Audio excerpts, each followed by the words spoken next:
नमस्कार, आप देख रहे हैं स्पीड न्यूज लाइव 24। तमाम खबरों के साथ मैं कल्याणी सावंत पाटील हाजिर हूँ। देखते हैं आज की ताजा खबरें। इथं आपल्या पाल्याचा कल कळेल, त्याची करिअर विषयी निवड ठरेल, त्यासाठी त्याला तज्ञांचे योग्य मार्गदर्शन मिळेल। स्पर्धेसाठी आत्मविश्वास आणि परीक्षेची परिपूर्ण तयारी, पोषक आहार, चांगले संस्कार, शालेय शिक्षण, खेळाचे आणि कलेचे प्रशिक्षण एकाच ठिकाणी। ये अपना संजीवन है। Sanjeevan group of schools, Panhala, Kolhapur. फक्त शाळेत नाही, आता संजीवनला जायचं। पश्चिम बंगाल से एक बीजेपी के लिए बुरी खबर आ रही है। यहाँ उत्तर 24 परगना जिले में रविवार को बीजेपी नेता मनीष शुक्ला को गोली मारकर हत्या कर दी गई है। शुक्ला की हत्या टीटीगढ़ जिले के पुलिस स्टेशन के सामने हुई है, जिसके बाद हालात तनावपूर्ण बने हुए हैं। सरकार ने यहाँ मौके पर भारी पुलिस बल तैनात किया है। बता दें कि यह घटना रविवार शाम की है, जब बीजेपी नेता मनीष शुक्ला रविवार रात करीब 8:30 बजे टीटागढ़ के अपने जिला कार्यालय में बैठे हुए थे। तभी कुछ बाइक सवार लोग वहां आए और उन्होंने मनीष पर ताबड़तोड़ फायरिंग शुरू कर दी और मौके से फरार हो गए। मनीष को तुरंत बीएन बोस अस्पताल में लाया गया, जहां उनकी हालत खराब होने के बाद उन्हें अपोलो भेजा गया, मगर तब तक उनकी मौत हो चुकी थी।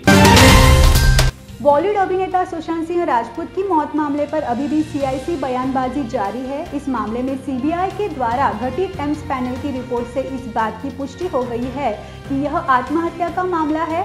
एम्स की रिपोर्ट में किसी भी तरह की हत्या की पुष्टि नहीं हुई है। वहीं इस पर शिवसेना के राज्यसभा सांसद संजय राउत ने बड़ा बयान दिया है। शिवसेना सांसद ने कहा, यह एम्स फॉरेंसिक मेडिकल बोर्ड के प्रमुख डॉक्टर सुधीर गुप्ता की रिपोर्ट है। उनका शिवसेना से कोई राजनीतिक संबंध या किसी भी तरह का संबंध नहीं है। लोन मोरेटोरियम मामले में सुप्रीम कोर्ट ने अगली सुनवाई 13 अक्टूबर तक के लिए टाल दी है। मामले की सुनवाई कर रही बेंच ने केंद्र सरकार और आरबीआई को फिर से हलफनामा दाखिल करने के लिए 1 सप्ताह का समय दिया है। कोर्ट ने कहा कि ब्याज पर ब्याज माफी को लेकर केंद्र द्वारा दाखिल किया गया हलफनामा संतोषजनक नहीं है। अब आरबीआई और केंद्र को इसे रिवाइज करने के बाद दाखिल करने के लिए 1 सप्ताह का समय है। पहले दाखिल किए गए हलफनामे में केंद्र सरकार ने 2 करोड़ रुपए तक के लोन पर ब्याज माफ करने को कहा था। इसका बोझ खुद केंद्र सरकार उठाएगी, जो कि अनुमानित तौर पर 5,000 से 7,000 करोड़ होगा। कांग्रेस नेता डीके शिवकुमार और उनके भाई डीके सुरेश के ठिकानों पर सीबीआई की छापेमारी को लेकर कांग्रेस पार्टी ने भाजपा सरकार पर हमला बोला है। कांग्रेस का कहना है कि सीबीआई सरकार के हाथों की कठपुतली है, जिसका इस्तेमाल चुनावी हथियार के रूप में किया जा रहा है। कांग्रेस प्रवक्ता रणदीप सिंह सुरजेवाला ने सीबीआई की छापेमारी पर सरकार को निशाने पर लेते हुए सोमवार को कहा कि यह जांच एजेंसी मोदी येडियुरप्पा के हाथों की कठपुतली है। हालांकि उन्होंने यह साफ किया कि कांग्रेस पार्टी इससे डरने वाली नहीं है। यह सब चुनावी हथकंडे है, जिसे भाजपा सरकार चुनाव नजदीक आते देख अपनाती रहती है। यूपी के हाथरस की आग अभी ठंडी भी नहीं हुई थी कि बिहार के सीतामढ़ी जिले के सोनबरसा थाना क्षेत्र में एक नाबालिग से गैंग रेप का मामला सामने आया है। घटना गुरुवार की शाम की है। पीड़िता के परिजनों ने रविवार को पुलिस को घटना की जानकारी दी। पुलिस ने 2 युवकों के खिलाफ प्राथमिकी दर्ज की है। घटना की सूचना मिलते ही आरोपियों की गिरफ्तारी के लिए एसपी ने विशेष टीम का गठन किया और इस टीम ने एक आरोपी जाबिर राइन को गिरफ्तार भी कर लिया है, जबकि दूसरे आरोपी की गिरफ्तारी के लिए लगातार छापेमारी की जा रही है। पूर्वी लद्दाख में पिछले काफी समय से भारत चीन के बीच सीमा पर तनाव बना हुआ है। ऐसे में दोनों देश एक दूसरे के खिलाफ अपनी स्थिति मजबूत करने के लिए सीमा पर अपने सैनिकों की तैनाती बढ़ा रहे हैं। इसी बीच वायुसेना प्रमुख राकेश कुमार सिंह भदौरिया का बड़ा बयान सामने आया है। उन्होंने कहा है कि भारत दोनों फ्रंट पर युद्ध लड़ने के लिए तैयार है। वायुसेना प्रमुख आरकेएस भदौरिया ने कहा कि भारतीय वायुसेना पाकिस्तान और चीन दोनों के साथ एक साथ युद्ध लड़ने के लिए तैयार है। वह कहते हैं, हमारी सेना मोर्चे पर दुश्मन के सेना के खिलाफ 20 साबित होगी। चीन तैवान पर उन्होंने कहा है कि इसका फायदा पाकिस्तान उठाने में लगा हुआ है। दक्षिण मुंबई के मस्जिद बंदर इलाके में एक बाजार में 3 मंजिला व्यावसायिक इमारत में लगी आग बुझाने का काम 18 घंटे बाद भी जारी है। अधिकारियों ने बताया कि इस दौरान दमकल विभाग का एक कर्मी भी घायल हो गया है। अधिकारियों के मुताबिक मस्जिद बंदर इलाके में जामा मस्जिद के पास स्थित 3 मंजिला इमारत में रविवार शाम करीब 4:30 बजे आग लगी थी। अधिकारियों ने बताया कि शुरुआत में आग तीसरी श्रेणी की थी, जो बाद में चौथी श्रेणी में बदल गई। जम्मू कश्मीर के ऊपर राज्यपाल मनोज सिन्हा ने लोगों से शांति बहाली में सहयोग देने की अपील करते हुए कहा कि आम निवासियों और सुरक्षा बलों के खिलाफ हिंसा या उनकी हत्या की बिना किसी लाग लपेट से समान रूप से निंदा की जानी चाहिए। बैक टू विलेज 3 यानी गांवों से जुड़ने के कार्यक्रम के तीसरे चरण के तीसरे दिन सिन्हा ने दक्षिण कश्मीर के आतंकवाद प्रभावित अष्टल पंचायत हलके का दौरा किया। उन्होंने कहा कि बैक टू विलेज के तीसरे चरण के कार्यक्रम का मेन मकसद प्रशासन को जमीनी स्तर पर लोगों से जुड़ना है। उन्होंने कहा कि गांवों के लोग सीधे तौर पर प्रशासन के अधिकारियों से बात कर उन्हें अपनी परेशानियां सुना सकते हैं और उनका हल निकाला जा सकता है।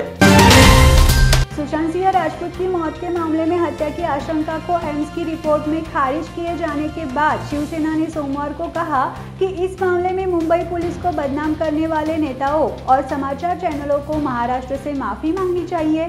अपने मुखपत्र सामना के संपादकीय में शिवसेना ने कहा कि अभिनेता की मौत के मामले में अंततः सच्चाई की जीत हुई। संपादकीय में कहा गया, कुत्तों की तरह भौंकने वाले नेता और समाचार चैनल जिन्होंने मुंबई पुलिस को बदनाम किया और उनकी जांच पर सवाल उठाए, उन्हें अब महाराष्ट्र से माफी मांगनी चाहिए। संपादकीय में आरोप लगाया गया कि यह महाराष्ट्र की छवि को इस घटना के जरिए खराब करने की साजिश थी। कांग्रेस ने सोमवार को अपनी कर्नाटक इकाई के अध्यक्ष DK शिवकुमार से कथित तौर पर संबंधित भ्रष्टाचार के मामले में CBI द्वारा कई परिसरों की तलाशी लिए जाने को राज्य में उपचुनाव से पहले उठाया गया राजनीतिक प्रतिशोध का कदम करार दिया। साथ ही पार्टी ने कहा कि जांच एजेंसी को मुख्यमंत्री BS येदियुरप्पा एवं उनके परिवार के खिलाफ भ्रष्टाचार की जांच करनी चाहिए। पार्टी महासचिव और कर्नाटक के प्रभारी रणदीप सुरजेवाला ने कहा कि भाजपा सरकार की इस बदले की भावना से की जा रही कार्रवाई के बावजूद कांग्रेस के नेता एवं कार्यकर्ता झुकने वाले नहीं है। कांग्रेस प्रवक्ता सुष्मिता देव ने येदियुरप्पा के इस्तीफे की मांग करते हुए सवाल किया कि येदियुरप्पा और उनके परिवार के भ्रष्टाचार की जांच क्यों नहीं हो रही। सुरजेवाला ने ट्वीट किया कि शिवकुमार के यहां छापेमारी करके मोदी येदियुरप्पा की जोड़ी की ओर से धमकाने का खेल चल रहा है। हम झुकने वाले नहीं है।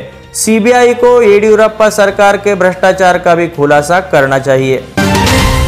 आज की ताजा खबरों में बस इतना ही। देखते रहिए स्पीड न्यूज लाइव 24। शुक्रिया। सिस्टर, डॉक्टर शर्मा कहाँ मिलेंगे? वेट कीजिए, आ जाएंगे। प्लीज एक बार जरा पूछिए ना कहाँ मिलेंगे इस वक्त। सर, हाँ? आप उधर जाके बैठ सकते हैं प्लीज? एक मिनट, मैं जरा इनसे। सिस्टर प्लीज आप बताइए समझ कहाँ क्यों मिलेंगे नहीं doctor? Seats and emergency. I am sorry, आपको वेट करना पड़ा। क्या कह रही थी आप?